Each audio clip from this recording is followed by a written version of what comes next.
Eid Mubarak. I stand before you as we celebrate the end of Ramadan.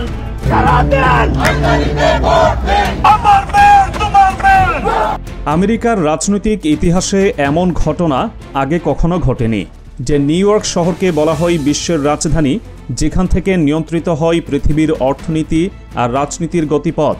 সেই শহরের মসনদে এখন একজন মুসলিম, নাম জোহরান মামদানি, বয়স মাত্র ৩৪। এই এক নামে এখন কাঁপছে ওয়াশিংটন থেকে তেল আবিব। ডোনাল্ড ট্রাম্প, যিনি আমেরিকার ক্ষমতাধর প্রেসিডেন্ট, তিনি নিজেই মাঠে নেমেছিলেন এই তরুণকে হারানোর জন্য। দখলদার ইসরায়েলের শক্তিশালী জায়নবাদী লবি বিলিয়ন বিলিয়ন ডলারের ফান্ড নিয়ে ঝাঁপিয়ে পড়েছিল তার বিজয় রুখতে। কিন্তু সব ষড়যন্ত্র, সব আক্রমণকে গুড়িয়ে দিয়ে জোহরান মামদানি প্রমাণ করেছেন সত্যের উত্থানকে কেউ ঠেকাতে পারে না। তিনি শুধু নিউ ইয়র্কের মেয়র নন, তিনি আমেরিকার বুকে কোটি কোটি মুসলিম আর অভিবাসীর কণ্ঠস্বর।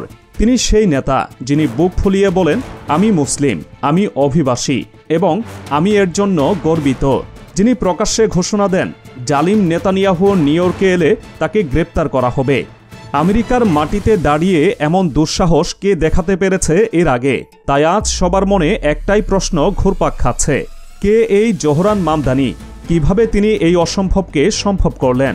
আর তার এই বিজয়ের পর আমেরিকার রাজনীতি এবং দখলদার ইসরায়েলের ভাগ্যে ঠিক কী ঘটতে চলেছে? জোহরান মামদানির উত্থানের গল্প বুঝতে হলে ফিরে যেতে হবে তার শিকড়ে। ১৯৯১ সালে উগান্ডার এক বিপ্লবী পরিবারে তার জন্ম।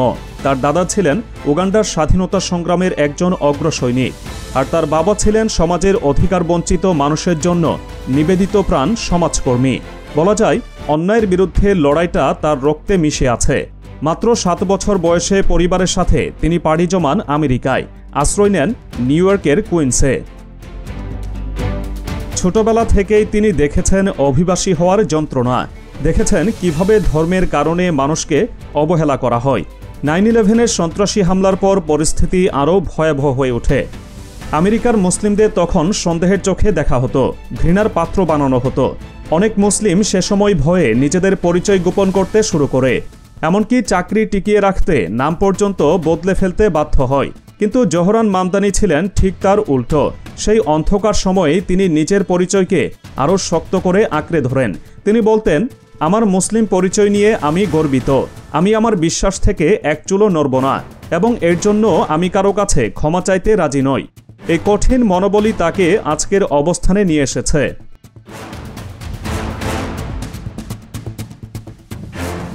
এই বিপ্লবী রক্ত আর সংগ্রামী চেতনা নিয়েই জোহরান মামদানি প্রবেশ করেন আমেরিকার রাজনীতির জটিল ময়দানে।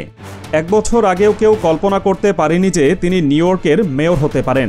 যখন তিনি স্টেট অ্যাসেম্বলিতে নির্বাচন করার সিদ্ধান্ত নেন, তখন রাজনৈতিক পণ্ডিত থেকে শুরু করে নিজ সম্প্রদায়ের অনেকেই তাকে নিয়ে হাসাহাসি করেছিল। সবাই বলেছিল, তুমি একজন মুসলিম, একজন অভিবাসী, এই পরিচয় নিয়ে আমেরিকার রাজনীতিতে তুমি কখনোই জিততে পারবে না। কিন্তু মামদানি দমে যাওয়ার পাত্র ছিলেন না। 2020 সালে নিউ ইয়র্ক স্টেট অ্যাসেম্বলি নির্বাচনে তিনি সবাইকে চমকে দিয়ে বিজয়ী হন। সেই বিজয় তাকে শিখিয়েছিল সাধারণ মানুষের কাছে পৌঁছাতে পারলে যে কোনো দুর্গ জয় করা সম্ভব।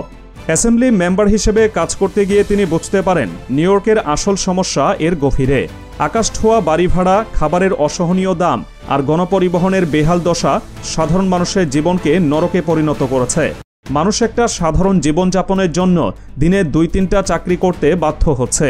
এই পরিস্থিতি বদলানোর জন্যই তিনি 2025 সালের মেয়র নির্বাচনে প্রতিদ্বন্দ্বিতা করার এক ঐতিহাসিক সিদ্ধান্ত নেন। আর এখান থেকেই শুরু হয় তার জীবনের সবচেয়ে বড় যুদ্ধ। তাহলে ঠিক কোন জাদুতে তিনি এই অসম্ভবকে সম্ভব করলেন? একজন মুসলিম হয়ে আমেরিকার অর্থনৈতিক রাজধানীর মেয়র হওয়া তো মুখের কথা নয়, এর পেছনে ছিল তার অত্যন্ত বিচক্ষণ কিছু পদক্ষেপ। তার প্রথম এবং সবচেয়ে কার্যকরী চাল ছিল নিজেকে ডোনাল্ড ট্রাম্পের প্রধান প্রতিপক্ষ হিসেবে দাঁড় করানো। তিনি নির্বাচনী প্রচারণায় বারবার বলেন, আমার লড়াইটা বর্তমান মেয়র কুওমোর বিরুদ্ধে নয়, আমার আসল লড়াই ডোনাল্ড ট্রাম্পের বর্ণবাদী আদর্শের বিরুদ্ধে। ট্রাম্পও ঠিক এই ফাঁদেই পা দেন। তিনি সরাসরি টুইট করে হুমকি দেন, মামদানি মেয়র হলে আমি নিউ ইয়র্কের জন্য ফেডারেল ফান্ড বন্ধ করে দেব। ট্রাম্পের এই হুমকি মামদানির জন্য সাপে বোর হয়ে আসে। নিউ ইয়র্কের মানুষ, যারা এমনিতেই ট্রাম্পকে একদমই পছন্দ করে না, তারা বুঝতে পারে যে ট্রাম্প মামদানিকে ভয় পাচ্ছেন, ফলে ট্রাম্পের বিরোধিতা মানেই হয়ে দাঁড়ায় মামদানির পক্ষে ভোট। তার দ্বিতীয় পদক্ষেপ ছিল সোশ্যাল মিডিয়ার শক্তিকে কাজে লাগানো। যখন অন্য প্রার্থীরা মিলিয়ন ডলার খরচ করে টিভিতে বিজ্ঞাপন দিচ্ছিল, তখন মামদানি টিকটক আর ইনস্টাগ্রামে ছোট ছোট ভিডিও বানিয়ে সাধারণ মানুষের হৃদয়ে জায়গা করে নিচ্ছিলেন। তিনি সাবওয়েতে সাধারণ যাত্রীদের সাথে কথা বলতেন, রাস্তার মোড়ে দাঁড়িয়ে তাদের সমস্যার কথা শুনতেন। তার এই খোলামেলা এবং সৎ ব্যক্তিত্ব তরুণ প্রজন্মের ভোটারদের ব্যাপকভাবে আকৃষ্ট করে। আর তার তৃতীয় এবং সবচেয়ে গুরুত্বপূর্ণ পদক্ষেপ ছিল সাধারণ মানুষের ভাষায় কথা বলা। তিনি কোনো জটিল রাজনৈতিক পরিভাষা ব্যবহার করেননি। তার বার্তা ছিল একদম সোজাসাপটা, আমি তোমাদের বাড়ি ভাড়া কমাবো, বাস এবং সাবওয়ের ভাড়া ফ্রি করে দেব, খাবারের দাম নিয়ন্ত্রণে আনব। এই কথাগুলোই ছিল সাধারণ খেটে খাওয়া মানুষের মনের কথা। তারা বুঝতে পারে মামদানি তাদেরই একজন। এই তিনটি পদক্ষেপের সমন্বয়ে তিনি এক অবিশ্বাস্য বিজয় ছিনিয়ে আনেন।